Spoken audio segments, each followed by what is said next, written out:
بسم اللہ الرحمن الرحیم۔ سعادت حج بیت اللہ 10 ہجری میں حضور نبی کریم صلی اللہ تعالیٰ علیہ وسلم نے ذی القعدہ کے مہینے میں حج بیت اللہ کا غرض سے مدینہ منورہ سے مکہ مکرمہ کی جانب سفر کا ارادہ فرمایا۔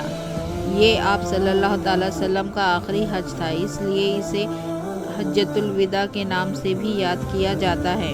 آپ صلی اللہ تعالیٰ علیہ وسلم نے جب حج کا پختہ ارادہ فرمایا تو وہ قبائل جو مسلمان ہو چکے تھے انہوں نے بھی پیغام بھیجا کہ وہ جو شخص حج کا ارادہ رکھتا ہے وہ آپ صلی اللہ تعالیٰ علیہ وسلم کے قافلے میں شامل ہو جائے۔ حضور کریم صلی اللہ تعالیٰ علیہ وسلم کے حج کی خبر جلد ہی مدینہ منورہ اور اطراف میں پھیل گئی، جس کے بعد لوگ جوگ مدینہ منورہ میں جمع ہونے لگے تاکہ آپ صلی اللہ تعالیٰ علیہ وسلم کی صحبت میں راہ مناسب حج کر سکے۔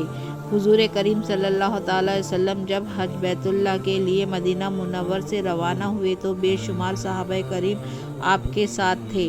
امیر المومنین حضرت علی مرتضیٰ رضی اللہ تعالیٰ عنہ، حضرت سید فاطمہ الزہرا رضی اللہ تعالیٰ عنہ، حضرت امام حسین رضی اللہ تعالیٰ عنہ اور ہمراہ حضرت سید زینب رضی اللہ تعالیٰ عنہ بھی تھی۔ ایک روایت کے مطابق حضور کریم صلی اللہ تعالیٰ علیہ وسلم کے ہمراہ حج بیت اللہ کی سعادت حاصل کرنے والوں کی تعداد 1,24,000 تھی، جبکہ ایک روایت کے مطابق یہ تعداد 9,000 تھی اور ایک روایت کے مطابق یہ تعداد 40,000 تھی۔ حضرات جابر عبداللہ رضی اللہ تعالیٰ عنہ فرماتے ہیں کہ میں نے حضور کریم صلی اللہ تعالیٰ علیہ وسلم کے ارد گرد نگاہ ڈال کر دیکھی تو حد نگاہ انسانوں کا ہجوم دکھائی دیا۔ حضور نبی کریم صلی اللہ تعالیٰ علیہ وسلم ذی الحجہ کو مکہ مکرمہ میں داخل ہوئے اور نماز فجر کی ادائیگی کی۔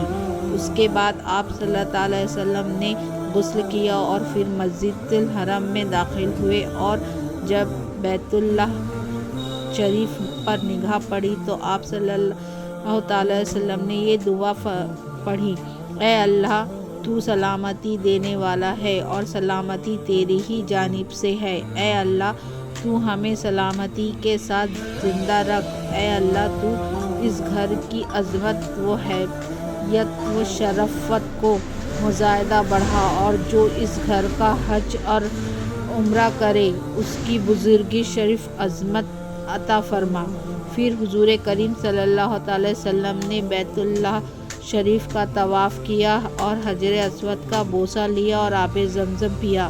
حضور کریم صلی اللہ تعالیٰ علیہ وسلم 8 ذی الحجہ کو مینا تشریف لے گئے اور 5 نمازیں ظہر، عصر، مغرب، عشاء اور فجر مینا میں ادا فرمائیں، اور 9 ذی الحجہ کو میدان عرفات میں تشریف لے گئے اور وہاں مہم کی۔ میدان عرفات میں آپ صلی اللہ تعالیٰ علیہ وسلم کی تاریخ خطبہ دیا: سن لو، زمانہ جہالت کے تمام دستور میرے قدموں تلے ہیں۔ بے شک تمہارے رب ایک ہے اور تمہارا باپ ایک ہے۔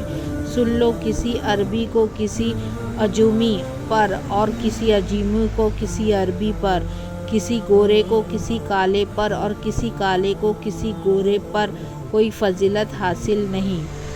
پھر حضور کریم صلی اللہ تعالیٰ علیہ وسلم نے جب اپنا خطبہ ختم کیا تو لوگوں سے پوچھا: جب اللہ عز و جل کے یہاں تم سے میری متعلق کچھ پوچھا جائے گا تو کیا جواب دو گے؟